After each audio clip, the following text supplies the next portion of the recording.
girls, today's topic is Advanced Organizer Model. This model was given by David Ausubel. Advance organiser क्या है? Advance organiser का मतलब है information that is presented prior to learning. जो आप नई information देना चाह रहे हो स्टूडेंट्स को, उससे पहले जो आप इंफॉर्मेशन दोगे कि थोड़ा सा प्रीवियस इंफॉर्मेशन के साथ लिंक करोगे और बैकग्राउंड बनाओगे, that is called advance organiser.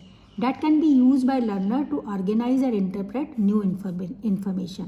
ताकि जो नई इन्फॉर्मेशन उसको मिलनी है, नया पढ़ाने जा रहे हो जो, उसके साथ पुराने वाला लिंक हो जाए.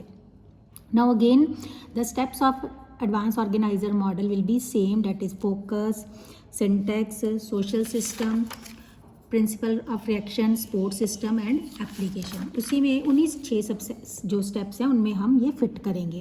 Like the first step is focus. Focus का मतलब है हमने यहाँ पे ऑब्जेक्टिव्स बताने हैं. ठीक है, तो ऑब्जेक्टिव्स का मतलब है इसके कौन कौन से ये मॉडल हेल्प करता है. It helping the teacher in improving their method of presentation. Second is conveying the information as meaningful. Strengthening cognitive structure and enhancing retention of new information. ठीक है, सो इसमें आपने सेम ही तीनों ऑब्जेक्टिव्स सभी ने सेम लिखने हैं. Next is syntax. सिंटेक्स के फर्दर 3 स्टेप्स हैं. Like the phase 1 is presentation of the advance organiser. सबसे पहले टीचर जो है एडवांस ऑर्गेनाइजर इसमें देगी. एडवांस ऑर्गेनाइजर में वो क्या क्या इस स्टेप में क्या बताएगी. First thing is AIIMS and objective of the lesson. Students को पहले बताएगी कि आज हम ये चीज़ पढ़ने जा रहे हैं और क्यों पढ़ने जा रहे हैं. Second is previous knowledge will be assessed, कि आपने एंट्री लेवल जो है बच्चों का चेक करना है कि बच्चे कहाँ पे उनकी पिछली नॉलेज कितनी है, तो you will check the previous knowledge. And third one is relevant advance organiser will be presented.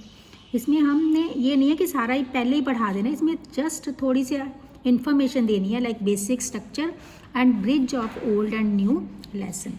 तो इसमें बच्चों जो आप जो लेसन प्लानिंग करते थे उसमें जो ऑब्जेक्टिव पार्ट था, पीके टेस्टिंग एंड अनाउंसमेंट, ये इस पार्ट में आएगा under the heading of presentation of advance organiser. ठीक है, सपोज हमने पिछले वाला अगर हम अपना टॉपिक लें, प्रॉपर नाउन पढ़ाना है, तो आपने क्लियर करना है कि आज हम पढ़ने जा रहे हैं प्रॉपर नाउन. तो ये प्रॉपर नाउन के सीखने के बाद आप जो है you will be able to distinguish between proper noun, common noun and other noun. और थोड़े से आप क्वेश्चन पूछोगे और फिर आप इसको लिंक करोगे. Phase 2 will be presentation of learning material. Now new जो आपने पढ़ाना है, लाइक प्रॉपर नाउन पढ़ाना है, तो वो यहाँ पे आप सारा पढ़ाओगे. This should be well sequenced and structured. And आप different strategies like lecture method, demonstration method, audio visual aids, यहाँ पे सब आप यूज़ करोगे. यानी कि लेसन प्लान का प्रेजेंटेशन वाला पार्ट यहाँ पे सारा होगा. Phase 3 is strengthening of cognitive organisation. जो कॉग्निटिव का मतलब है जो हमने नॉलेज दे दी है उन बच्चों को, यहाँ पे आपने प्रॉपर नाउन के बारे में सारा पढ़ा दिया है. Now you will ask the students कि आपको वो उसके रिलेटेड, प्रॉपर नाउन के रिलेटेड कुछ question you can put, like by asking question you can ask them, you can perform some activity, और बच्चों को कमेंट करने के लिए कह सकते हो. Difference proper noun common noun में क्या है, यू कैन आस्क. उनके कोई डाउट्स हैं यू विल क्लियर. एंड इस सब में क्रिटिकल अप्रोच जो है that should be followed. Clear. So यहाँ पर आप पूरा इसको स्टेप्स में कोई भी टॉपिक जो आपने यहाँ तक पढ़ा लेना है. नेक्स्ट अगेन सबने सेम सब्जेक्ट, सबने सेम ही स्टेप्स लिखने हैं. सोशल सिस्टम, ये टीचर डोमिनेटिंग मेथड है. She has to organise and present the organiser to the students. The students are to raise question and comments for understanding and assimilation of new knowledge to previous knowledge. So again teacher dominating method. Principle of reaction, teacher is very active, she is playing active role, she has to deal with the verbal and non-verbal responses of the students. Support system, इसको पढ़ाने के लिए हम black board, chart, models, transparencies use कर सकते हैं ताकि हमारा प्रॉपर लिंकेज हो जाए.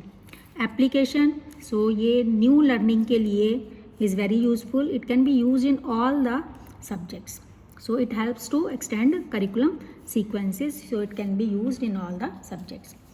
There are various assumptions that we will assume before teaching this, that presentation is very important. Learner can be made active by presentation style. Teacher जो भी method use करती है उससे she can make the learner active. Demonstration of learning as meaningful is important. So जो भी आपने learning देनी है उसको मीनिंगफुल वे से प्रेजेंट करना is very important. New ideas can be learn better if they are linked with previous one. तो इस स्टेप में हमने प्रीवियस नॉलेज के साथ बच्चों को लिंक किया है. और we can learn better by principle of chaining. Chaining का मतलब है linking with previous with present. So we can learn better by principle of chaining. Thank you girls.